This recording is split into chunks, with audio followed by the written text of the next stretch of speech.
suite un moment de questions et de réponses. Donc, vous êtes complètement libre de nous écrire à travers le chat pour nous commenter, disons, vos idées, pour poser des questions, etc. Si on a le temps, aujourd'hui, nous allons répondre à vos questions aujourd'hui même ou dans notre rapport de suivi. Le changement climatique n'affecte pas seulement la perte de biodiversité, la déforestation et l'utilisation des terres, mais aussi des secteurs entiers du travail, agissant comme un facteur d'exacerbation des précarités existantes et met aussi en danger les travailleuses domestiques en les exposant à des risques sanitaires. De nombreuses travailleuses domestiques travaillaient dans la terre, étaient des productrices agropecuaires et ont subi les impacts de la pollution de nos terres, de nos rivières et d'un écosystème affaibli. Et elles ont été incapables de réduire l'apparition des virus. Elles proviennent de différents endroits du travail. Elles sont exposées à des multiples facteurs. Elles vivent dans les milieux, dans des conditions d'insalubrité et de promiscuité. Elles manipulent parfois aussi des déchets qui polluent non seulement l'environnement, mais aussi leur propre santé.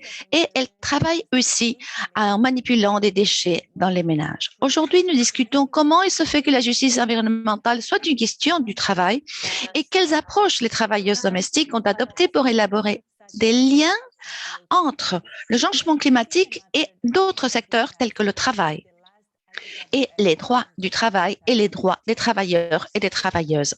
C'est une question qui a été discutée au dernier congrès de la FIDD en 2018 à travers une résolution proposée par les Amériques, c'est-à-dire Amérique du Nord, Amérique du Sud, l'Amérique latine et les Caraïbes. Le débat a été très enrichissant, long aussi.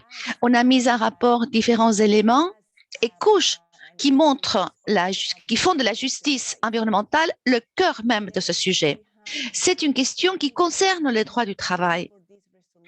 Aujourd'hui, nous avons parmi nous l'une des leaders qui a travaillé pour l'approbation et l'adoption de cette résolution en Amérique.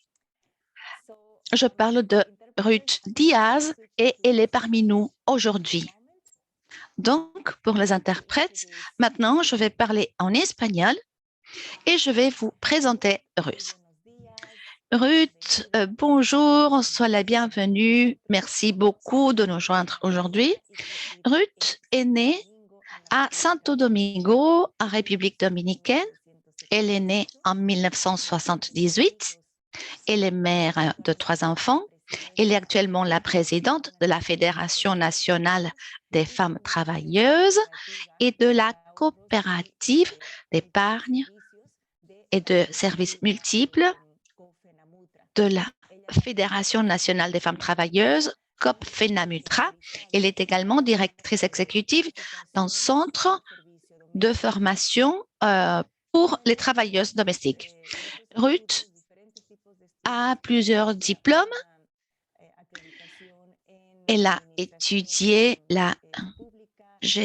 les gestions publiques. Elle a aussi un diplôme en gestion des affaires. Elle a aussi des études de 3e cycle en administration hôtelière, en sécurité et protection sociale et des diplômes en intégration régionale, politique et commerciale.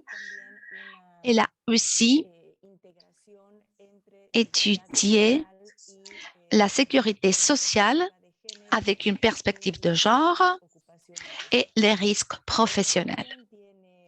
Elle a aussi des connaissances en matière légale et elle intègre toutes ces perspectives dans la lutte en faveur de travailleuses domestiques. Sans plus attendre, j'invite donc Ruth pour qu'elle nous raconte comment cette initiative, l'initiative de la résolution de la Fédération internationale des travailleurs domestiques est née et comment cette résolution a évolué au long des discussions avec d'autres leaders de plusieurs endroits dans le monde.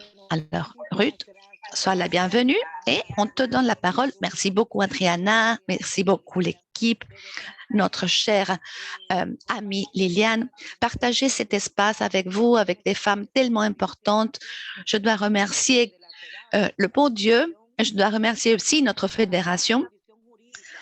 de cette réunion pour étudier la condition juridique et sociale de la femme, n'est-ce pas? Cette possibilité de pouvoir parler de la femme depuis la perspective du travail. Le changement climatique en général, il n'est pas abordé depuis cette perspective. Donc, je me rappelle, un jour comme aujourd'hui, en 2017, on a été convoqué pour la coordination de notre congrès à Cape Town en 2018 et toutes les leaders régionales ont été mobilisés pour présenter leur propre position. Et lorsque le courriel est arrivé, et là, on pouvait proposer et adopter différentes mesures ou résolutions, nous avons dit clairement qu'il fallait aussi parler de changement climatique ou que l'environnement, depuis le travail, le monde du travail devait être aussi abordé. Et justement, cela s'est passé lorsque j'étais consultante dans le ministère de l'Environnement en République dominicaine. Et de là, cette interrogation est née, n'est-ce pas, pour poser ce débat. C'est une question en général très technique qui veut être abordée depuis seulement le climat. Et là, nous avons commencé à organiser un débat dans les plus hautes sphères, ministre de l'Environnement, ministère des Femmes et tout un autre nombre, n'est-ce pas, d'institutions publiques pour faire des actions d'incidence. Et là, nous avons établi une proclamation, c'est-à-dire je ne veux pas que tu m'agresses. Et lorsque nous sommes arrivés au congrès à Cape Town en 2018, depuis les Amériques, nous avons pu coordonner et montrer et mettre ces éléments en visibilité. Et le débat, à ce moment-là,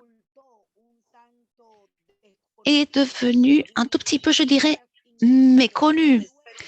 Il y avait quelques préoccupations, mais par la suite, une chose complètement différente s'est passée. Et c'est lorsque nous avons pris la parole et nous avons commencé à motiver et à montrer comment le changement climatique motive, est à la base des déplacements, surtout des femmes agricultrices, n'est-ce pas, parce que la terre ne produit pas, parce que la terre n'est plus riche, et comment cela aussi concerne l'économie, surtout dans les soins, lorsqu'il y a une catastrophe naturelle, lorsque les aliments se raréfient, lorsque les ressources se raréfient, les femmes, les travailleuses ne restent plus dans leurs endroits, dans leur lieu d'origine. Et alors, la condition physique de ces personnes commence à se dégrader. Et nous avons commencé à observer tout un scénario, je dirais, et on voyait que avec notre campagne, n'est-ce pas, qu'il y avait cette idée de la non-agression, devait être accompagnée d'une autre campagne où notre mère terre devait être aussi présente. L'être humain s'est emparé de la terre-mère, la ravager. Et alors, l'être humain pouvait devenir un tortionnaire dans cette violence contre les femmes, le patriarcat, contre le monde du travail, tout un système économique contraire, disons, aux bons objectifs, n'est-ce pas? C'était tout un système de dégradation. Et ponctuellement, par rapport aux travailleuses domestiques, on observait qu'on pouvait préserver la santé des femmes qui s'occupaient du recyclage ou des femmes qui travaillaient dans les foyers, dans les ménages. Et l'idée, c'était d'aboutir à des ménages écologiques. Qu'est-ce que cela veut dire? Cela veut dire que tous ces déchets, tout ce qu'on appelle ordures, puissent devenir productifs et même créer différentes possibilités d'entrepreneuriat. Hier, par exemple, j'ai rencontré des compagnonnes qui travaillent dans un secteur très, très pollué dans mon pays. Et là, les recycleuses se sont réunies avec nos leaders. Nous avons organisé un forum, nous avons organisé une formation en écoféminisme et différents objets, différents articles ont été élaborés et ont été vendus au public en général. Donc, voilà cette logique. À travers mon travail dans un ménage, je peux dire à mon employeuse, disons l'indication de ne pas polluer l'environnement, de comment utiliser les 3 R, oui, et de comment aussi utiliser des produits pour faire, n'est-ce pas, le ménage qui ne soit pas tellement agressif pour la santé de l'environnement, mais aussi des travailleuses domestiques. Comment nous pouvons appliquer la Convention 189 et la ratification qui doit être encouragée, mais aussi comment faire une effective mise en œuvre de cette Convention. Donc, nous observons ce contexte depuis le point de vue du travail et de la non-agression. Nous devons aussi mentionner la Convention 190. Le changement climatique concerne tout le monde. Et biologiquement, comment ce changement climatique concerne aussi les femmes, le corps des femmes.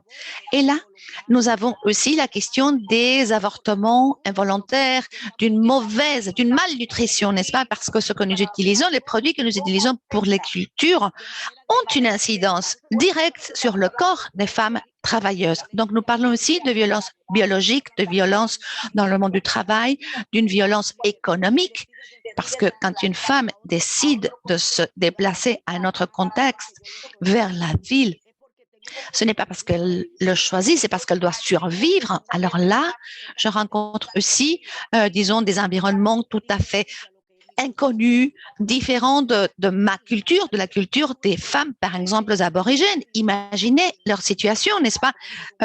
Ce que la culture, l'identité en tant qu'être humain leur a permis de vivre, elles arrivent, n'est-ce pas? Dans les villes, il y a des agressions, il y a des viols à cause de l'ignorance de ce nouveau monde où elles s'adressent. Donc, le changement climatique, la transversalisation depuis une perspective de genre et depuis une perspective du travail. Donc, c'est ainsi que nous pourrons visibiliser que tout cela concerne l'espace lié au travail domestique. Le capitalisme, l'économie néolibérale, les décisions sont adoptées par le gouvernement non seulement non pour préserver ce que nous avons, mais pour gagner, n'est-ce pas, gagner plus de choses, plus d'argent, n'est-ce pas? Donc, ce gouvernement ont des pensées très conservatrices pour pouvoir avancer sur différents sujets, par exemple, la main-d'œuvre, n'est-ce pas, l'utiliser sans observer les coûts qu'il faut payer. Disons, pour nous, depuis la perspective de notre fédération, avec ces résolutions, nous avons vu une situation, un changement possible, quantitatif et qualitatif. Lorsqu'on nous propose des sujets tellement techniques, depuis une perspective tellement sensible, actuellement, on comprend que cela doit être accompagné par des droits, par de la protection. Il y a une convention que je dois mentionner, c'est la convention 156 de l'OIT qui concerne la conciliation entre le travail et la vie familiale des femmes travailleuses. Beaucoup de fois, nous sommes exposés à notre travail, mais forcément, nous ne pouvons pas avoir une incidence, une influence sur notre travail. Et nous voulons donc sensibiliser le monde du travail, notamment le monde des travailleuses domestiques, oui, les décideurs, les employeurs et employeuses, pour qu'ils prennent conscience que le centre, le cœur le plus petit qui ne veut pas reconnaître, qui est le plus productif, parce que de ce soin, tout peut être décliné. Oui, ce cœur qui produit la richesse et la stabilité du monde, depuis ce cœur, nous pouvons motiver et mobiliser et nous mobiliser vers des ménages écologiques et sains qui vont fournir à ceux qui sont dedans un environnement sûr, mais aussi des communautés, disons, aimables et respectueuses de l'environnement et une planète plus vivable. Nous sommes engagés sur tous ces aspects, ces lignes directrices. Nous voulons avoir une influence sur les décideurs pour qu'ils encouragent des politiques publiques. Et voilà notre recommandation, notre incidence, notre influence en tant que fédération, de là l'origine de notre résolution sur le changement climatique et les déchets solides pour faire notre apport au monde, pour repenser le monde et ne pas rester simplement dans les paroles, c'est-à-dire aller aux actions, mettre en œuvre les conventions, mettre en œuvre les lois qui dérivent des conventions, toute une prise de décision concernant ces sujets et aussi la mobilisation et à travers des actions, des formations. Oui, l'éco-foire que nous avons organisée en République dominicaine, c'est une réalité. Il y a tout un mouvement écoféministe qui existe Et tout cela basé sur, disons, de notre proclame. Merci beaucoup à la Fédération. Grâce à la Fédération, nous avons cet espace global qui a permis que l'Amérique latine exerce une influence sur cette proposition. Et je pense que nous tous et toutes, nous pouvons faire encore la différence.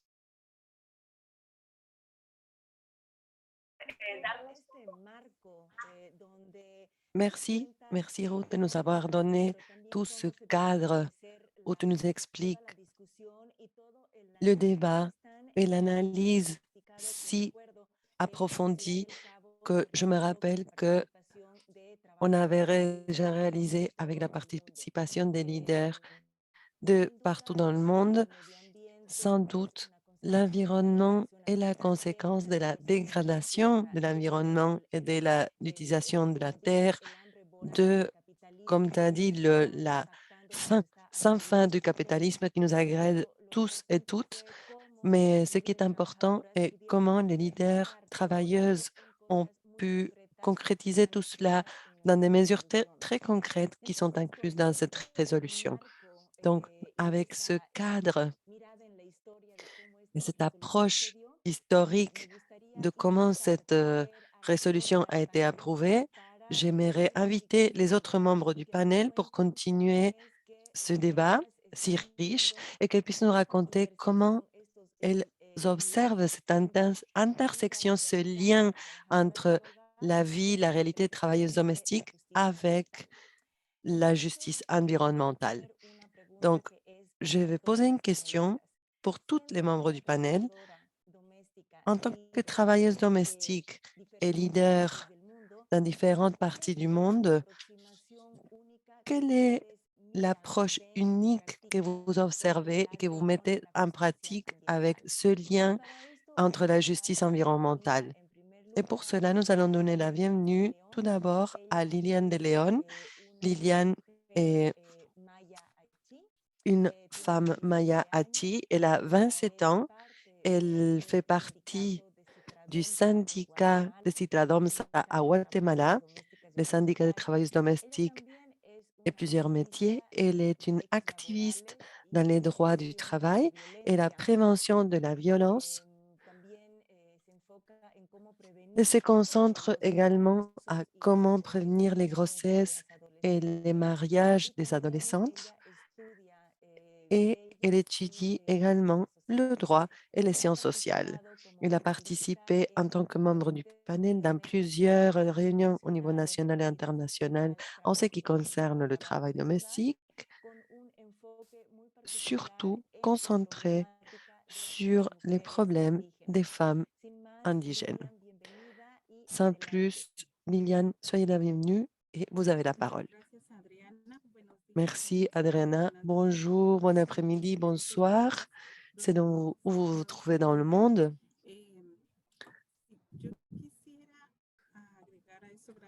J'aimerais ajouter à la présentation d'Adriana, merci beaucoup, Adriana, les syndicats de travailleuses domestiques au Guatemala. Nous avons également un syndicat. Ce syndicat est conformé par différentes femmes, métisses, mayas, de différentes ethnies et cultures. Et nous avons des femmes migrantes et à un niveau interne et externe de différents endroits d'Amérique centrale. Donc, nous participons dans cette lutte et nous suivons cette problématique et nous vivons non seulement les femmes métisses, non seulement les femmes indigènes, mais également partout dans le monde en ce qui concerne le travail domestique et comment ce sujet et le sujet du changement climatique a une incidence sur nous. Au Guatemala, il y a 320 000 femmes domestiques selon un sondage et 92% sont des femmes et 8% sont des hommes entre les travailleurs domestiques. Donc, il y a une très grande inégalité en ce qui concerne les droits du travail et l'accès également à différents services et à des meilleures conditions. En ce qui concerne les femmes mayas, cela nous montre que Nous travaillons plus de 36,9 heures par jour dans le travail rémunéré et dans les heures, on consacre également beaucoup d'heures dans le travail non rémunéré. Et nous consacrons plus de 69% aux heures au travail, c'est-à-dire que ça fait 17% de plus que les hommes et cette charge est très élevée, c'est la charge de travail, mais également la tâche ménagère en tant que femme, en tant que mère.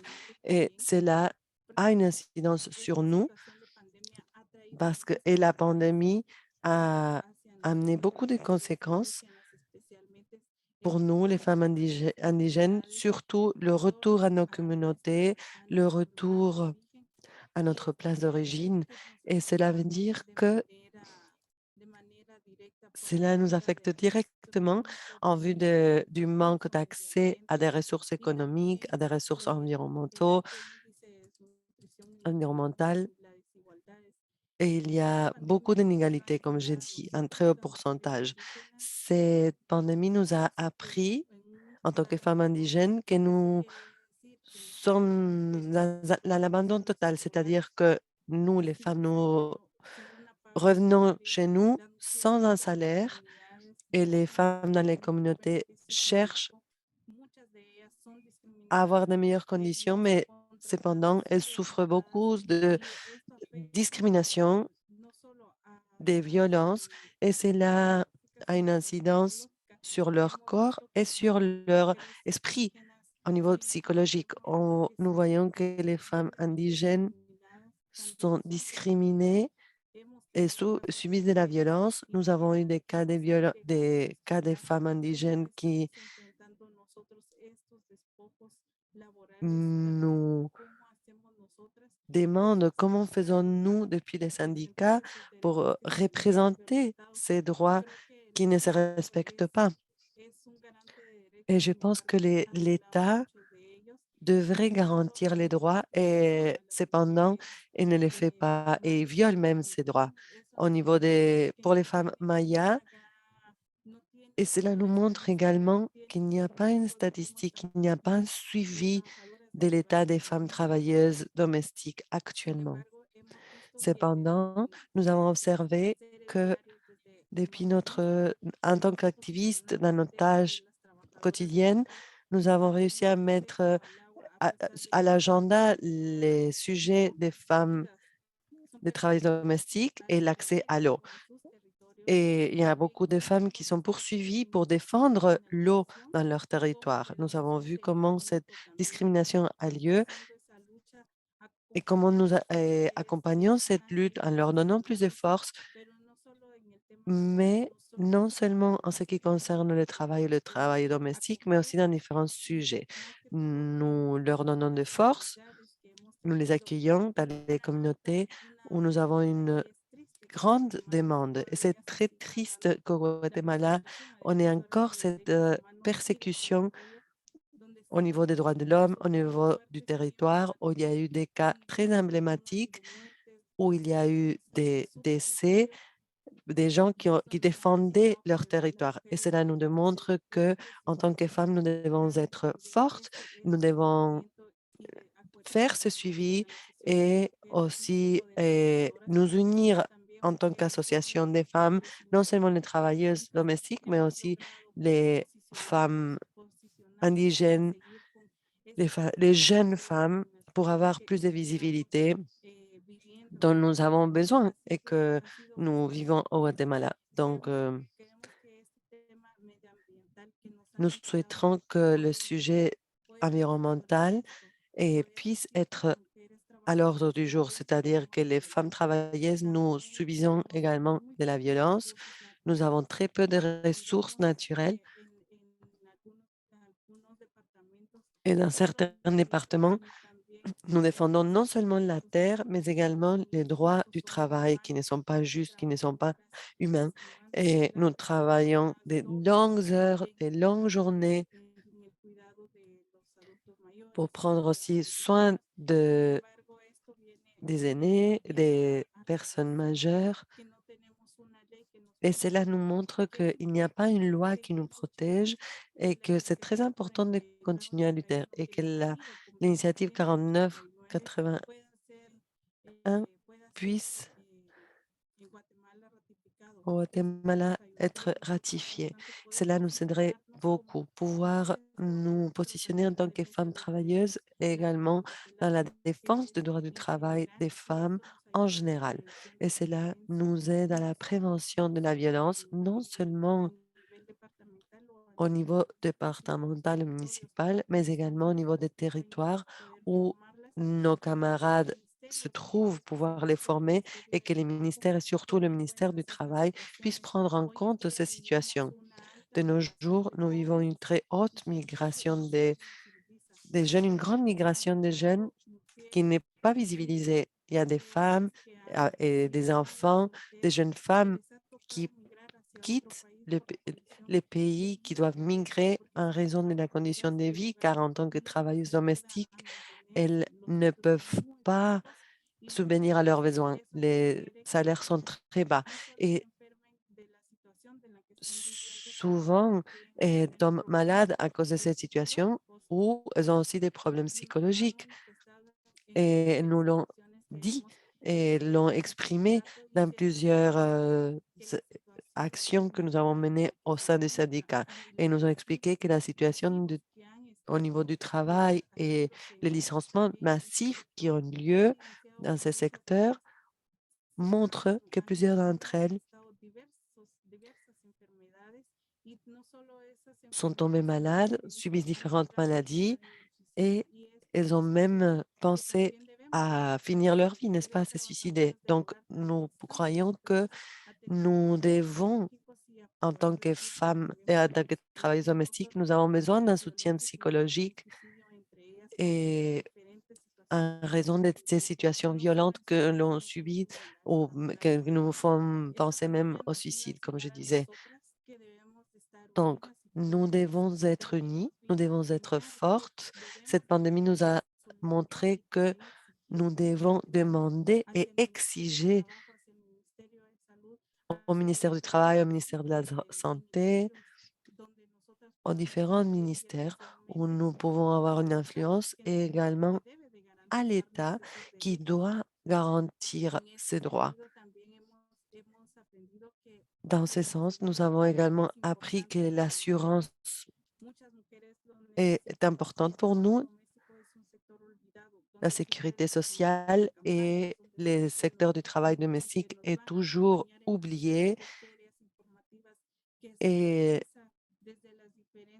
dans les différentes sections, les différentes actions que nous menons à bien, nous mentionnons les sujets des soins et c'est des problèmes qui ne sont pas pris en compte, qui ne sont pas visibilisés. Et en tant que jeunes femmes indigènes, nous prenons une position également et nous essayons de le visibiliser et de le rendre plus évident. Merci beaucoup.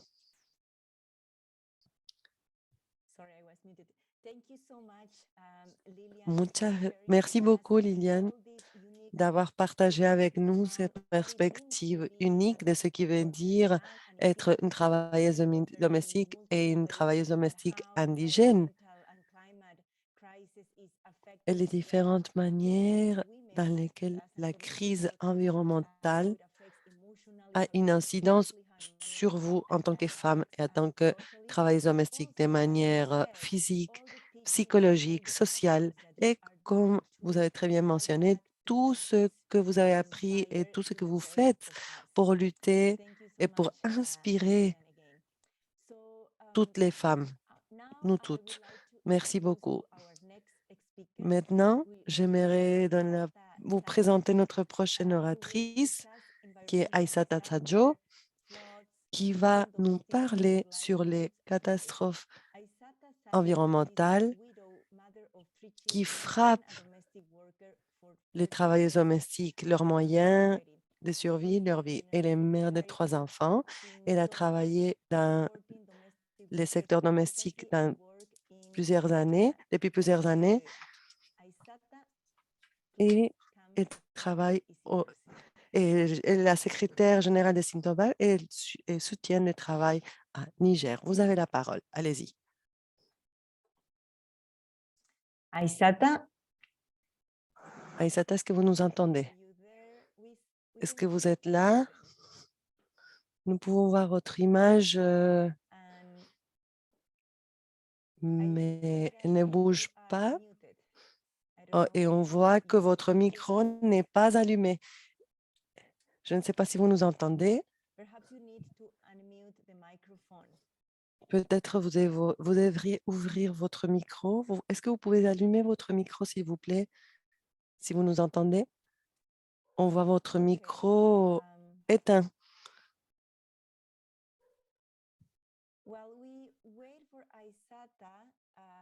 Pendant que l'on attend Aissata, je ne sais pas si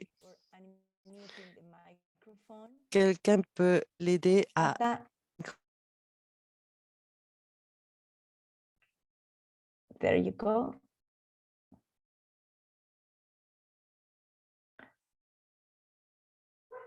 Okay. Perhaps we can go to the next speaker until we give some time to Aissata to figure out un petit moment à Aissata pour résoudre la question logistique de l'audio. Nous allons passer à notre prochain orateur. Malheureusement, nous n'avons pas réussi à contacter notre prochain orateur qui se trouve en Inde, mais nous avons quelqu'un qui peut parler en sa représentation et nous avons Nima de l'Inde, la sœur Nima, qui va parler à sa représentation. Yeah. Please introduce yourself. Yeah, I am Sister Lima, working with the domestic workers for more than 15 years in India. I am part of. Bonjour à vous tous et toutes. Je travaille depuis 10 ans avec les travailleuses domestiques en Inde. Je suis Sister Lima, bien sûr, et je travaille avec la Fédération internationale des travailleuses domestiques. Jean-Guy est sorti ce matin. Il n'est pas encore rentré, donc je vous prie de nous excuser. Ce sont des changements de dernière minute. Jean-Guy Devy a été travailleuse domestique pendant 10 ans. C'est la connexion. Il y a quelques interférences dans le canal. Alors, Jean-Guy Devy s'est vu forcé à émigrer. Elle est partie à Meganachi. Et alors, disons, on lui a demandé pourquoi il a dû, disons, quitter Bhattacharya. C'est à cause des inondations qui ont commencé à partir justement du changement climatique.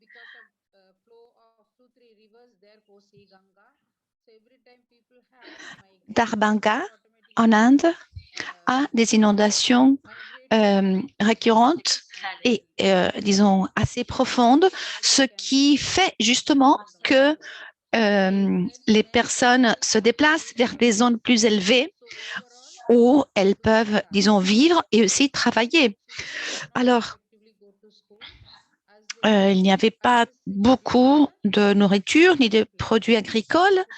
Les enfants ne pouvaient pas non plus aller à l'école à cause des eaux, disons, stagnées qui ne permettaient pas de circuler.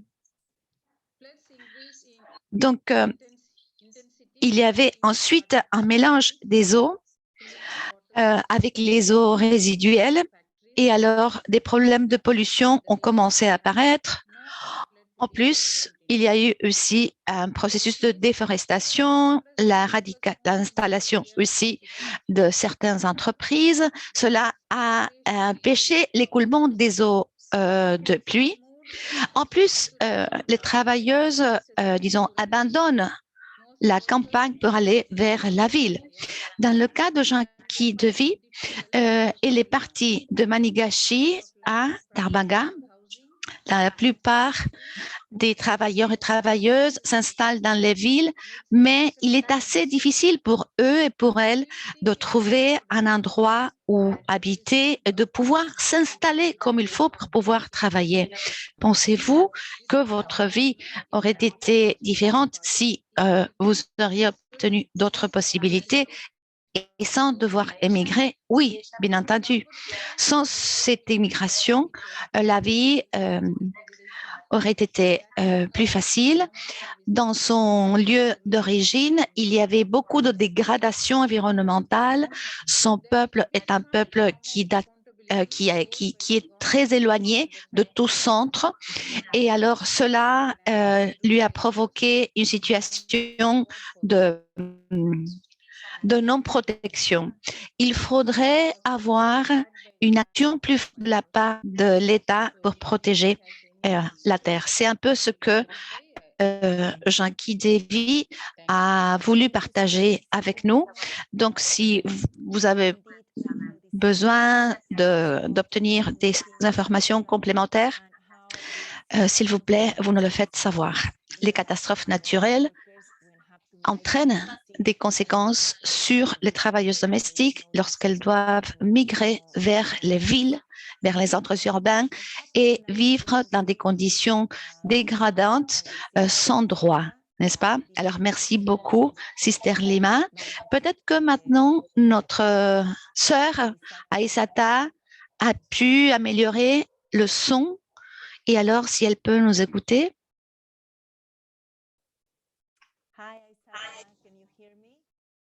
Bonjour Aïssata. Bonjour ma sœur. Est-ce que vous pouvez m'entendre? Si vous signe. Alors maintenant, on voit que vous n'êtes plus congelée. Alors, sœur Aïssata, si vous voulez prendre maintenant la parole. On va vous écouter avec grand plaisir.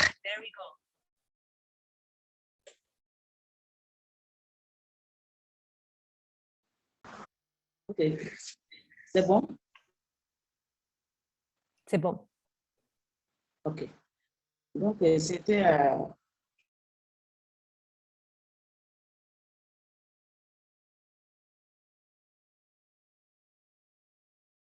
le 6 septembre 2020, une forte inondation.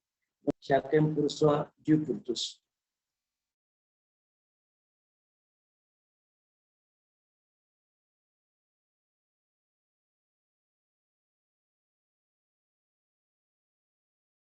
Donc, ça avait commencé depuis le désarroi de la dépendance totale. Sauver nos vies. Et nous,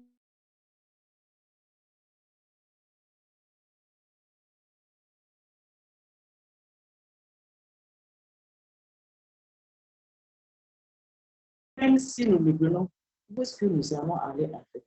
Et vous savez qu'en Afrique, il y a l'hospitalité.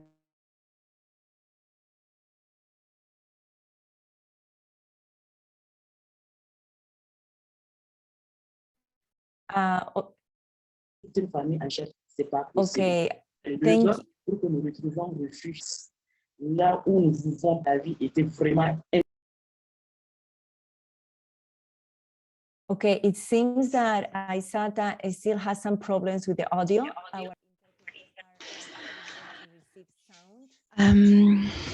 Madame Aïssata, elle a encore des problèmes avec le son. Il y a de tout petits bouts de discours. Mille excuses. Aïssata, on va quand même essayer de t'écouter aujourd'hui. Si tu veux, on peut reprendre. Voyons si maintenant ce son s'améliore.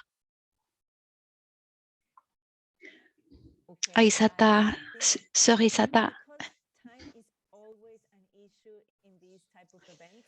Le problème, c'est que nous avons, disons, les minutes un peu comptabilisées. Donc, je dirais de passer à notre prochaine oratrice.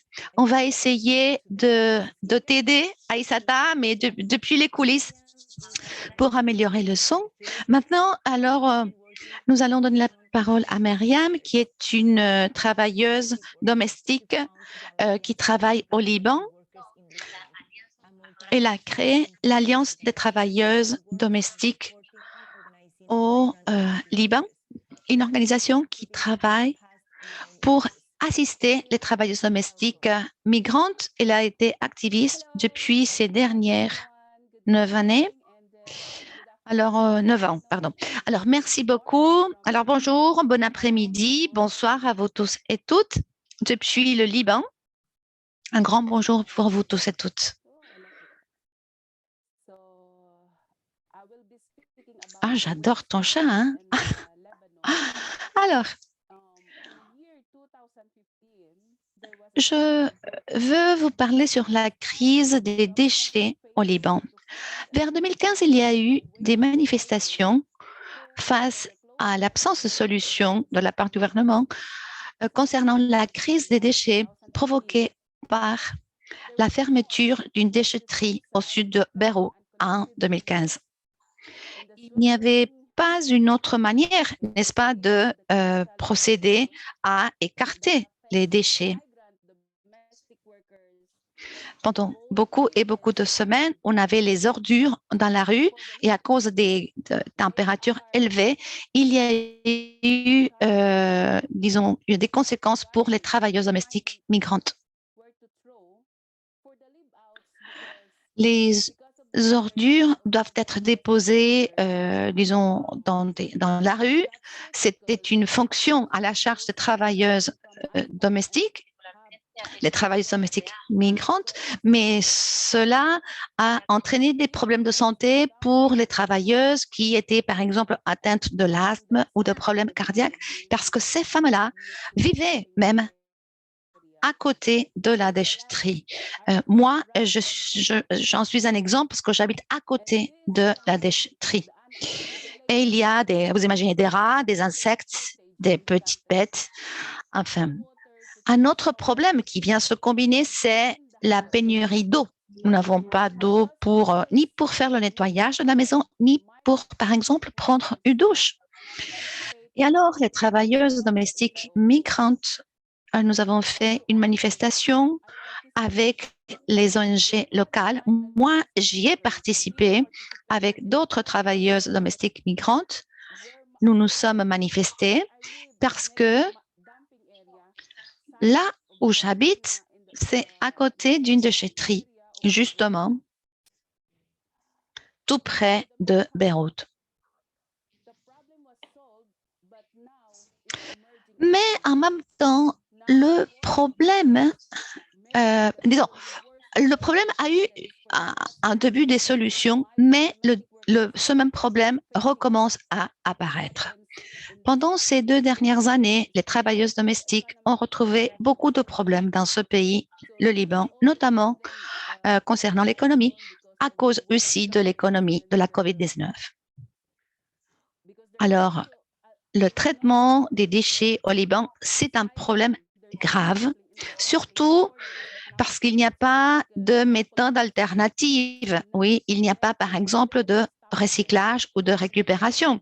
Peut-être que cela est fait pendant quelques mois, mais par la suite, ces nouvelles méthodes sont oubliées. Merci beaucoup. Merci beaucoup, Myriam. C'est un travail impressionnant, c'est un travail très intéressant ce que vous faites là-bas au Liban. Oui, vous luttez, vous avez différents fronts de bataille, oui, de fronts de bataille multiples. Alors maintenant, nous allons reprendre le contact avec notre sœur Aïssata pour voir si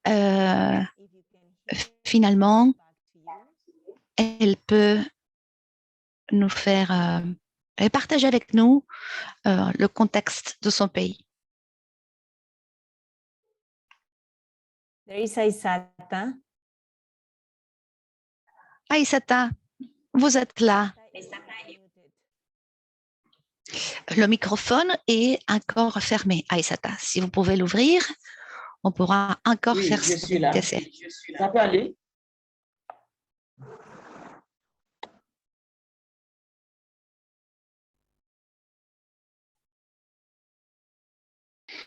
Madame, on vous entend. Oh, I think your microphone has, there we go. Bonjour, It's camarades. unmuted.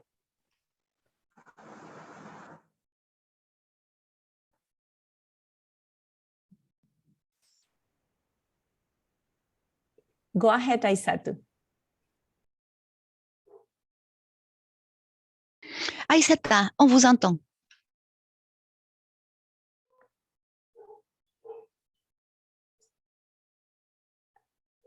It seems that Aisata is not able to come up with sound. For a moment, we were able to hear you, Aisata. Aïssata, Oui. on a pu t'écouter un instant avant. Voyons si ça marche. Let's try one more time.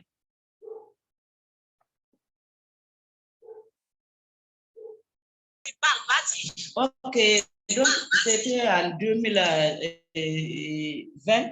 Donc nous avons été frappés par l'inondation. Donc nous étions plus de 1000 à séjourner dans une école de la place, une école publique. Donc chemin faisant, donc je rencontrais quelques travailleurs domestiques avec lesquels nous travaillons. Donc dans la même école, j'ai identifié plus de 50 travailleurs domestiques alors que nous vivons dans des conditions pénibles parce que nous sommes exposés à des risques de maladie, parce que nous sommes entassés par par centaines de les mêmes classes. Il y a les problèmes de vol, de viol, il y a une insécurité de laquelle nous avons vécu pendant un temps. Donc, ce qui a affecté les travailleurs domestiques. Donc, vu l'ampleur de l'inondation, donc, nos ménages dans lesquels nous travaillons n'existent plus. Donc, subitement, notre travail a été coupé. Donc, nous sommes trouvés dans le forum de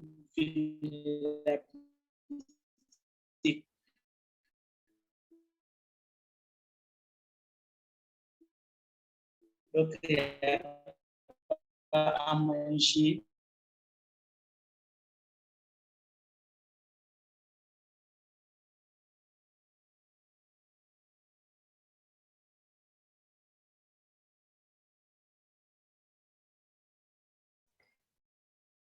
Aisata, Sans abri. Donc, okay. elle était maman, amener d'autres.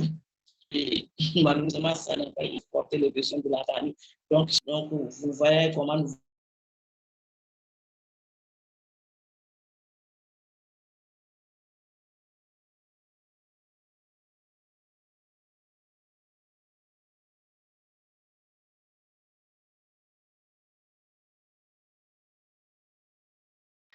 Okay, the interpreters are telling us that the sound is chopped.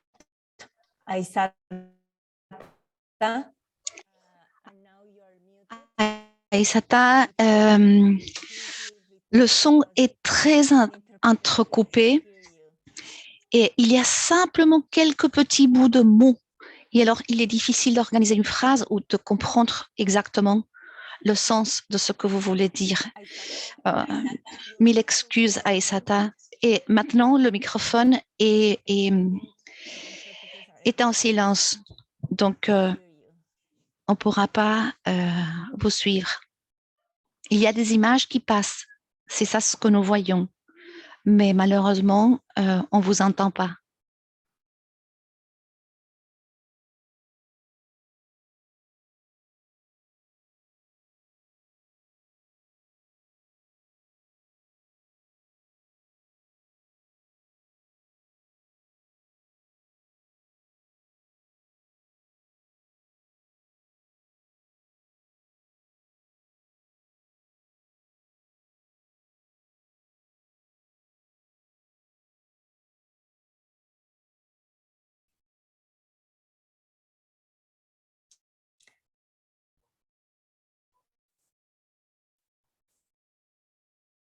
Okay. Unfortunately, it seems that it's not working, Aitzata. So we will have to move on to the next section because time is running. Now we are going to open the floor for questions and answers, comments to everyone.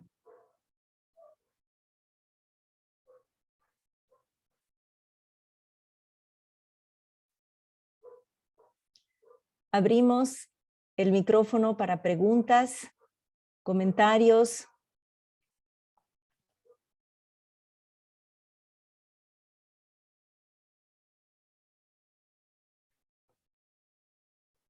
Opposition.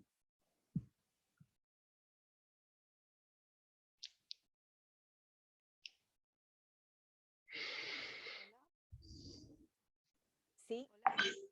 Hello, sí. Hola, ¿qué tal? ¿Me escuchan? Yes, we can hear you. A ver, yo estoy escuchándoles desde Donc, Valencia, España. por je Madrid. vous suis depuis Ahora Valence, soy Espagne, desde hace 5 años. et je fais partie de la fédération de l'association depuis 5 ans. Et je tiens à féliciter les camarades et remercier les camarades qui ont participé au niveau mondial et remercier pour le travail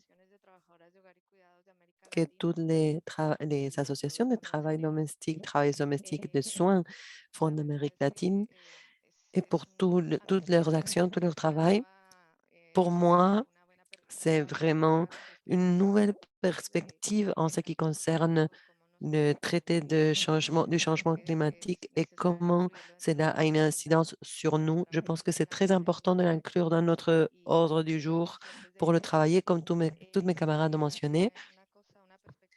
Et je tiens à ajouter une perspective depuis l'Espagne. Parfois, là, on croit que parce que ça s'appelle un pays développé, et les droits humains sont respectés et ce n'est pas le cas en ce qui concerne les travailleurs domestiques en interne, car il y a un décret où on reconnaît qu'une personne qui travaille et qui loge chez l'employé peut travailler jusqu'à 60 heures par semaine et qui peuvent même aller jusqu'à 80.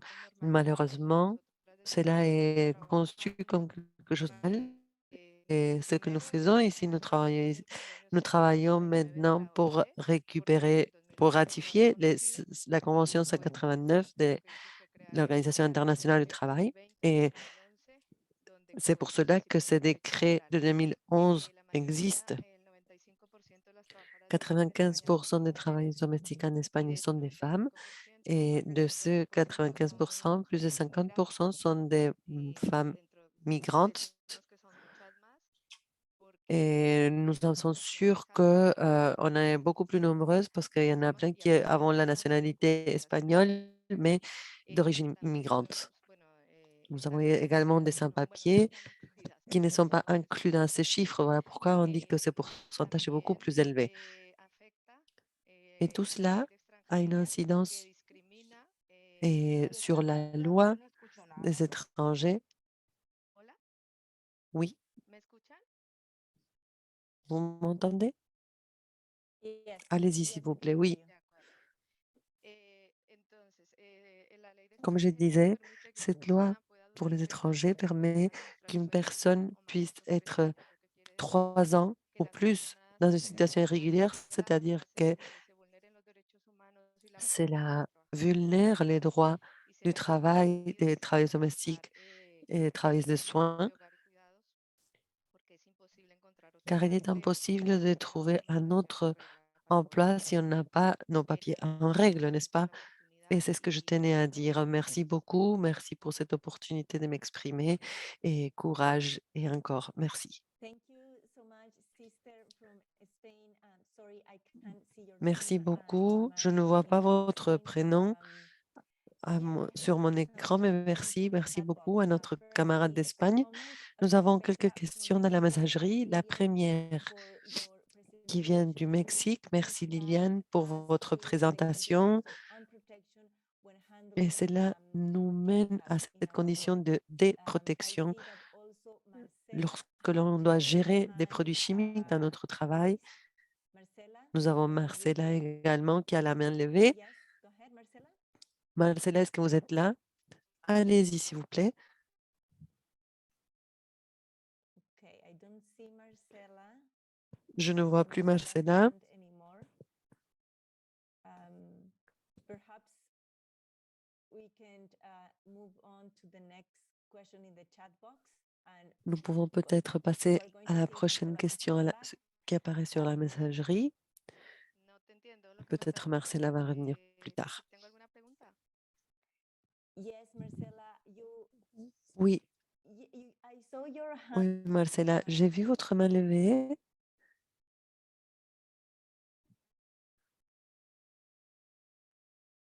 Okay, it seems that it's not a question. So in the chat box, we have a comment, a question. Peut-être ce n'était pas une question. On continue donc. Nous avons une autre question sur la messagerie de Mako Yoshimura qui dit comment est le soutien des syndicats dans les pays où vous travaillez? Peut-être Liliane ou Myriam peuvent répondre à cette question. Hello. En el caso de Citradonza, Dans le cas de Citradonza,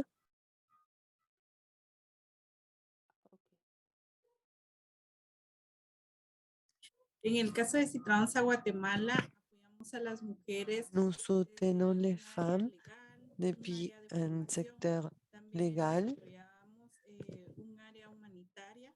Hemos hecho un sondeo también donde hemos et nous avons visto fait un mujeres sondage que également necesitan, medicamentos des y femmes qui ont desde besoin de esas médicaments asesorías en temas de et prevención de nous violencia, en donnons temas des conseils de pour los prévenir la cuidados, en violence, temas de les cómo soins, en ce posicionarlas qui concerne les en soins et temas de comment elles incidencia peuvent y también être de positionnées comunicación, dans les adicional sujets a eso, d'incidence también et las de resguardamos communication. en algún caso de Et nous violencia les soutenons également dans des cas de y en su violence caso también las acompañamos a et nous defender les sus accompagnons derechos également laborales pour ante el défendre leurs Ministerio droits de du Trabajo, travail donde dans le se llega ministère a du una Travail, negociación tanto el qui est là empleador où l'on como peut la arriver trabajadora. à También une las négociation entre acompañamos les en temas travailleuses de et les denuncia ante el employeurs. Ministerio Et nous les Público soutenons également dans les cas de sobre dénonciation algún dans le acto de ministère public, violencia s'il y física a eu que un haya cas de sucedido violence dentro del lugar de physique trabajo de las mujeres, dans le lieu de travail, especialmente cuando son menores et de edad. surtout lorsqu'il s'agit des mineurs. Thank you, Lilian.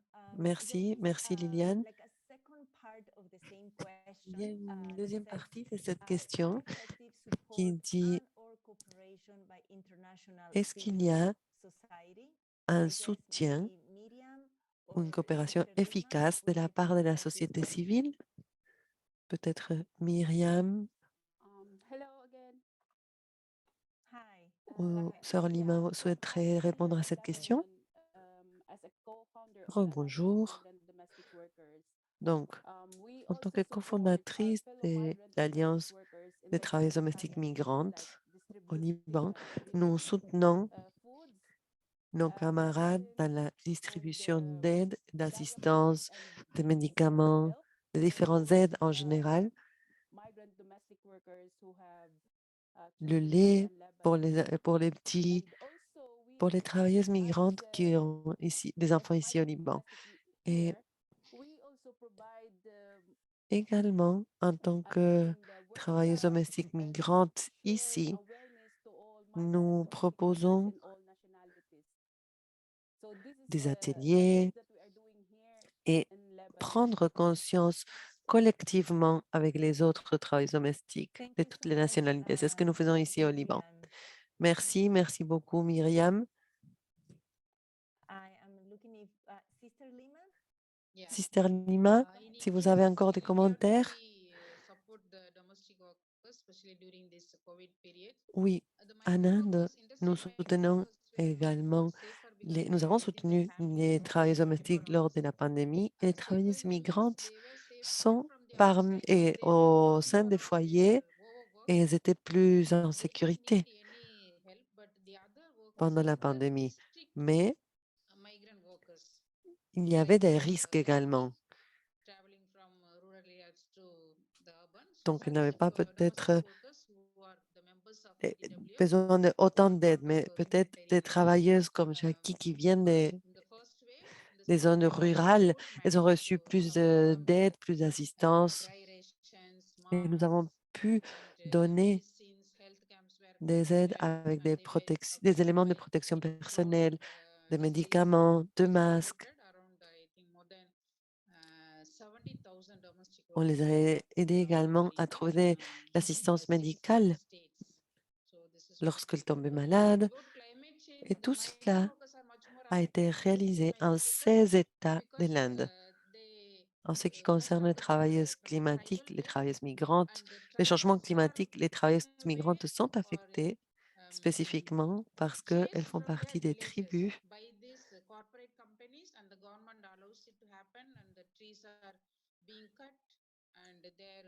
et les croyances religieuses ne sont pas respectées et on leur enlève leurs moyens de soutien de vie en leur forçant à se déplacer. Il y a beaucoup d'enfants qui ne peuvent pas aller à l'école en raison du virus. Il y a beaucoup d'enfants qui sont comme, Indeed. comment dire, Thank you, Sister bloqués, Lima. attrapés Actually, we et have ils time doivent for one aller more question. et partir dans les villes. The question is, Je pense que nous avons what le is the temps support encore of pour the une autre union question. to La some question youth est workers when we comment are est le talking soutien about all these issues and problems de la part that des we have been syndicats discussing? lorsque l'on parle de tous ces sujets que nous avons mentionnés dans ce forum? Anyone? Miriam, Sister Lima, Lilian? Myriam, Liliane, Sœur Lima, si vous souhaitez répondre. The support of trade unions. Go ahead. Yeah. Yeah, from us here in Lebanon, Quel est le soutien de la part des syndicats? Ici, au Liban, le soutien que nous avons, et nous tenons à exprimer notre reconnaissance à la FIT pour tout son soutien en ce qui concerne les aides humanitaires et l'accès à des ateliers especially in the crisis of pour prendre COVID. conscience de tous ces sujets liés au travail domestique, spécialement lors de la pandémie de la COVID-19 ici au Liban. Donc, merci énormément à la FIT pour tout son travail. Merci, merci Myriam. Nous pouvons voir ici quelques commentaires sur la messagerie. Beaucoup d'entre eux sont pour exprimer leur remerciement et leur reconnaissance aux oratrices. Nous pouvons voir le changement climatique dans la pénurie d'eau que l'on consomme. Il y a beaucoup d'entreprises qui souhaitent vendre l'eau. Il y a une privatisation de l'eau, alors que nous travaillons avec cette pénurie d'eau au sein de notre travail. L'eau est l'élément le plus basique, le ressource naturelle le plus basique pour les êtres humains également.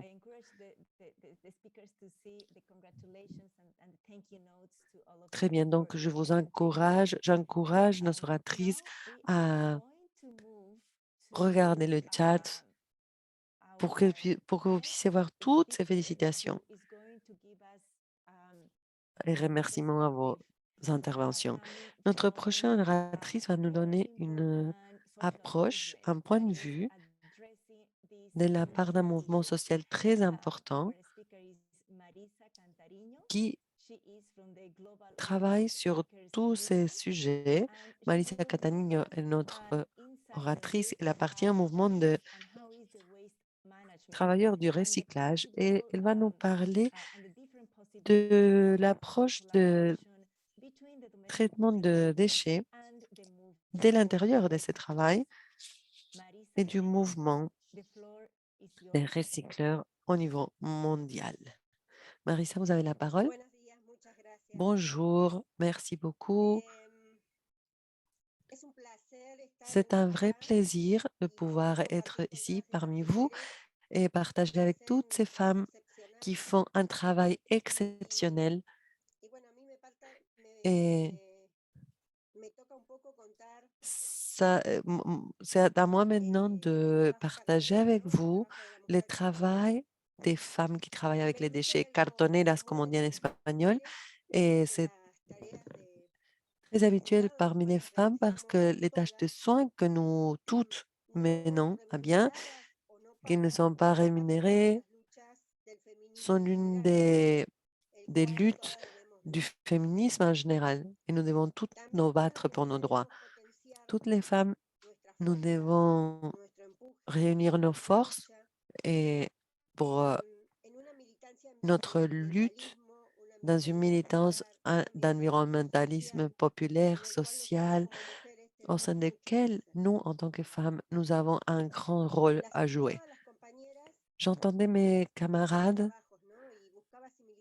et j'essayais de trouver des similitudes avec le travail que nous faisons, les femmes qui nous chargeons des déchets, que nous récupérons des déchets, et nous sommes très similaires. Il y a beaucoup d'éléments qui nous unissent. Beaucoup de camarades qui maintenant travaillent comme des jeteuses, elles ont été des travailleuses domestiques également à un certain moment.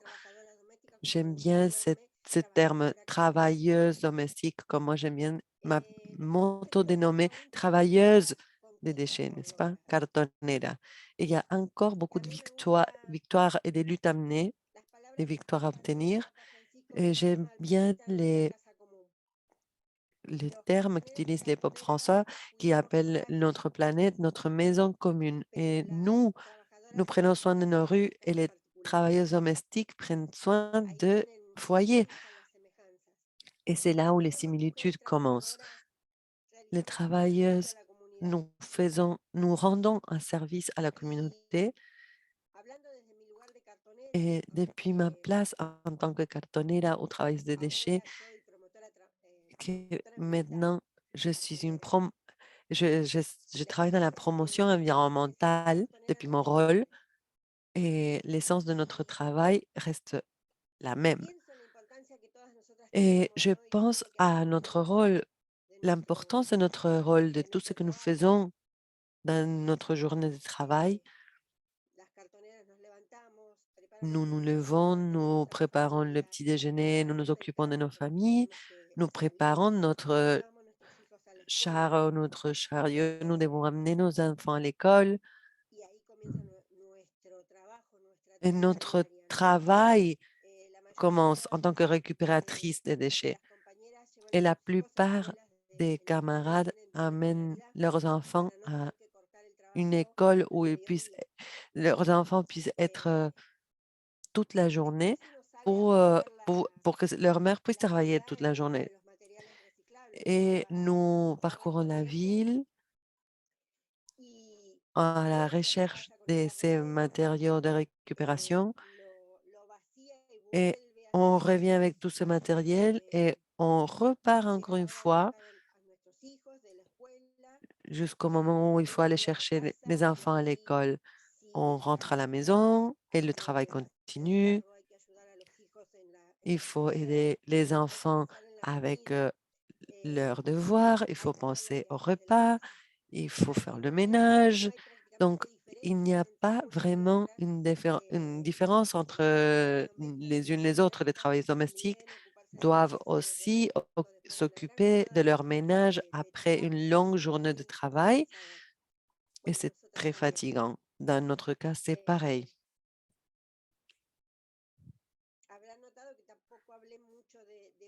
Vous avez peut-être remarqué que je n'ai pas mentionné nos époux ou notre couple parce que très souvent, les travailleuses domestiques et les récupératrices sont leur tête de famille. Et lorsqu'ils ont un partenaire, parfois, leur charge de travail est la même ou même plus. En tant que récupératrice, mon corps a commencé à ressentir justement les efforts parce qu'on soulève un très grand poids et ça devenait très, très dur pour moi de m'occuper de cela.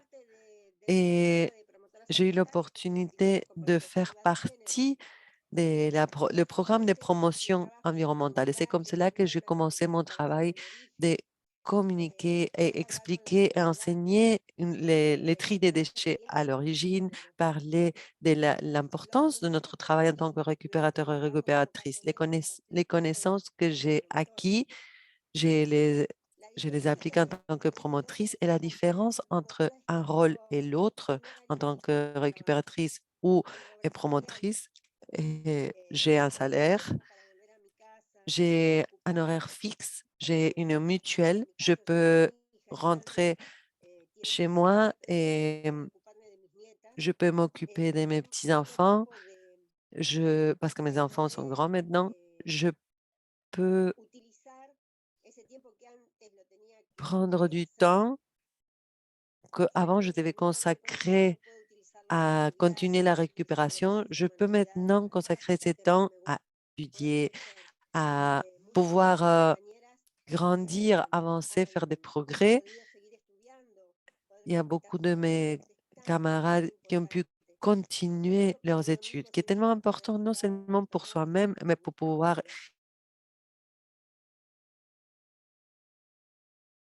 bien sûr, pour notre travail. C'est très important.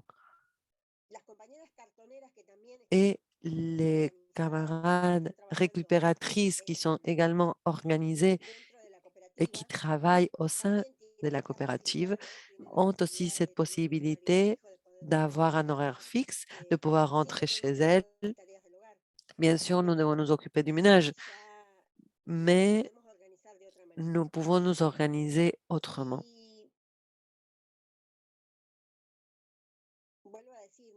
Et comme je disais, il n'y a pas de différence entre nos travails.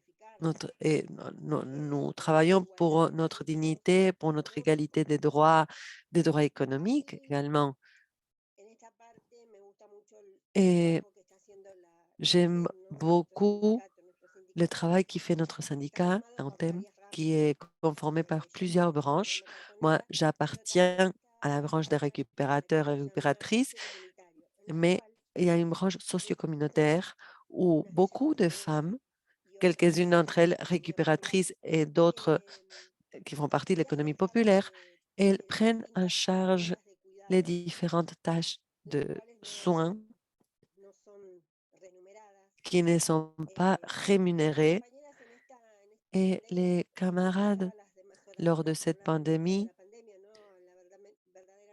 j'ai entendu parler plusieurs oratrices et faire mention à la pandémie qui a fait beaucoup de dégâts au niveau économique, de santé, du travail. En tant que femme, le fait de sortir pour pouvoir faire notre travail est une façon aussi de échapper de notre quotidien, de quelque chose que nous faisons tous les jours et qui est toujours pareil. Et le fait d'être enfermé en raison de la pandémie nous a beaucoup affecté, non seulement notre santé, mais également notre santé mentale, n'est-ce pas? L'aspect psychologique, et c'est tellement vrai. Et nos camarades de la branche socio-communautaire, lors de la pandémie, ils ont été en première ligne en soutenant les, les endroits où les enfants viennent manger, ou peut-être sans pandémie, ils avaient à leur charge 50 ou 60 familles et lors de la pandémie, ils ont eu jusqu'à 250 familles qui venaient manger. Donc, ces collègues ont eu une charge de travail très lourde, mais elles étaient là pour préparer les aliments pour les personnes qui étaient confinées et qui allaient chercher leurs aliments parce qu'ils étaient dans une situation très précaire, très difficile, et elles étaient là, présentes. Et tous les jours,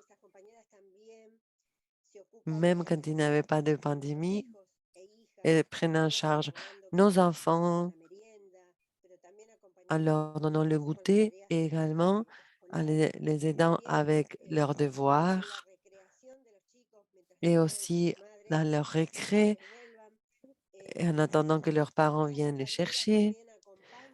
Ces camarades accompagnent également les voisines qui parfois subissent de la violence, sont victimes de la violence domestique et essayent de les aider, de chercher des solutions. Donc, ces collègues font un très grand travail que parfois n'est pas visibilisé, comme c'est le cas des travailleuses domestiques ou des récupératrices ou de se charger de la promotion environnementale. Et notre syndicat, l'UTEP, considère que tout cela est nécessaire. Accompagner ces femmes, car cette lutte, cette reconnaissance des tâches de soins qu'en général sont menées à bien par les femmes, il faut qu'elles soient reconnues.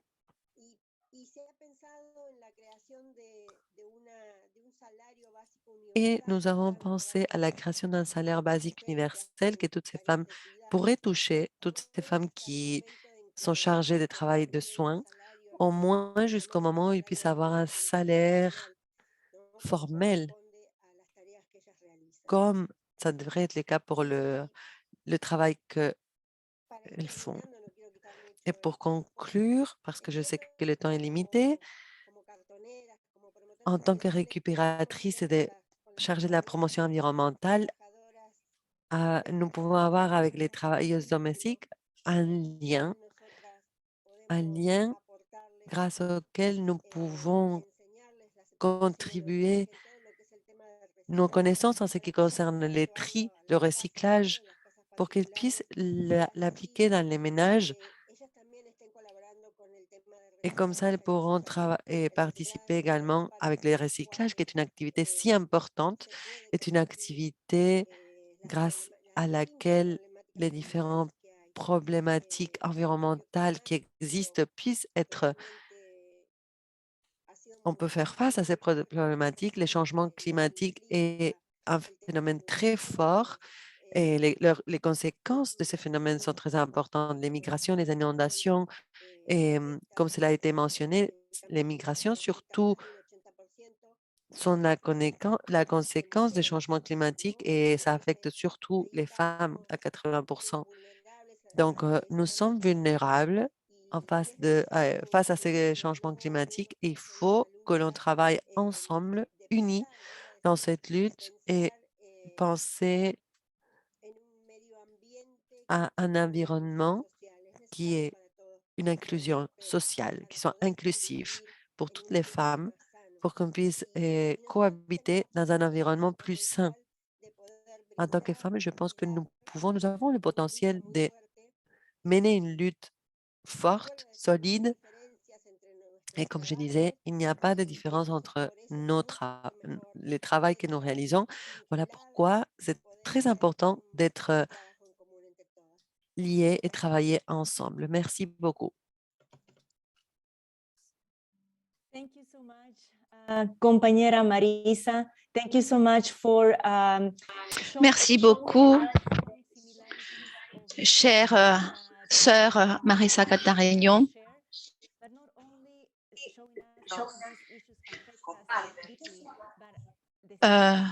Vous partagez avec nous non seulement comment tous ces aspects, disons, ont une énorme influence sur nous, mais aussi, disons, tout ce que nous avons en commun avec tous ces mouvements, n'est-ce pas? Tous les points communs que nous avons pour lutter, pour obtenir un monde plus juste, des meilleures conditions du travail et environnemental pour nous tous et toutes. Merci beaucoup parce que ce que tu nous as montré, c'est que tous nos mouvements ont beaucoup de similitudes et aussi comment ton mouvement a pu résister à la pandémie, n'est-ce pas? Cela me fait penser à beaucoup d'autres actions, n'est-ce pas, qui ont été développées tout au long du monde, disons depuis les différentes organisations de travailleuses domestiques, n'est-ce pas? Et surtout la solidarité qui nous traverse, n'est-ce pas? Donc, c'est un peu le moment de la fin, de clore cette réunion d'aujourd'hui.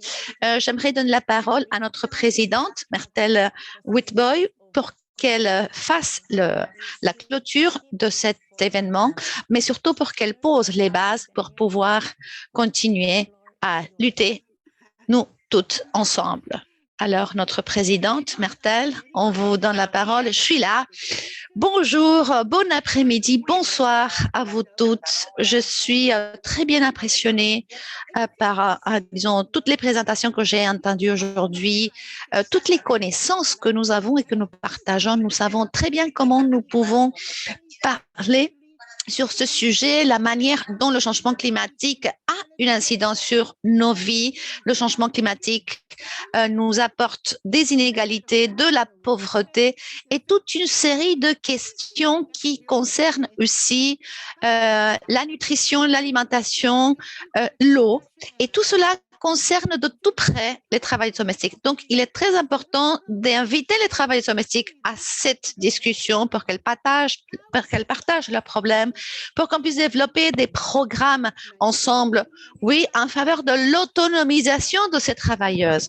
Lorsque nous voyons ce qui s'est passé avec la pandémie de la COVID-19 et aussi les progrès technologiques et scientifiques, je pense que nous devons prendre cet exemple-là pour que nos leaders soient autonomisés et comprennent exactement les conséquences du changement climatique sur nous-mêmes et notre travail. Le changement climatique, c'est un sujet très important et nous devons comment il va affecter nos vies, nos foyers, nos familles, nos travaux. Ce changement climatique nous rend des victimes de la situation, oui, au quotidien, je dirais. Donc, il faut essayer de faire descendre, n'est-ce pas, ces connaissances pour que tout le monde puisse comprendre comment ce changement climatique nous affecte, parce que il y a des conséquences sur le trajet au travail, sur nos vies, sur la manière dont nous nous nourrissons. Donc, il faut être sûr que dans tous les pays, il y aura des programmes développés qui vont inclure les organisations qui abordent spécifiquement ce sujet du changement climatique pour que nous, en tant que leaders, nous puissions être concernés et obtenir plus de connaissances. Nous devons être autonomisés pour pouvoir aller auprès de nos affiliés, des travailleurs domestiques, pour leur dire ce qui se passe, ce n'est pas normal. Il faut aller, il faut parler, il faut s'emparer de cette lutte. J'ai écouté avec grand plaisir tous les exposés des panélistes. Il y a beaucoup de choses qu'on sait et qu'on connaît, mais il y a énormément de choses qu'on ignore. On continue à lutter contre les inégalités au travail, mais le changement climatique concerne directement le monde du travail. Merci beaucoup, Adriana.